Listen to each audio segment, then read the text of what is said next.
কতগুলো খাবার নিচে পড়ে গেছে।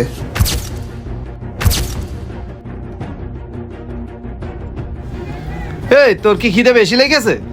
বেশি খিদে লাগলে আমার এখান থেকে নে। পরাবার তুলতেছিস কেন? হ্যাঁ ভাই, এইসব লোক অন্তে নিয়ে আইছেন। এসব খ্যাত লোক নিয়ে আসলে আমাদের মান সম্মান থাকবে? কেন ভাই, এই পরা ভাত তুলে খাচ্ছি, এটা কি অপরাধ? এই তুই পড়া ভাত তুলে খাচ্ছিস কেন? আশেপাশে লোকজন দেখতেছে না?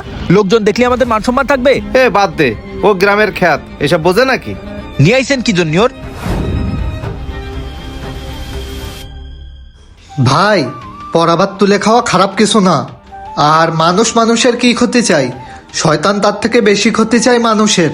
এই যে এই ভাতগুলা পড়ে গেছে, হয়তোবা এই ভাতগুলাই বরকত বেশি ছিল, এই জন্যই হয়তো পড়ে গেছে। শয়তান চায়নি যে আমরা এই ভাতগুলা খাই। আর পরা ভাত তুলে খাওয়া সুন্নত। আর আমরা যে সারাদিন কষ্ট করি কি জন্য? এই ভাতের জন্যই।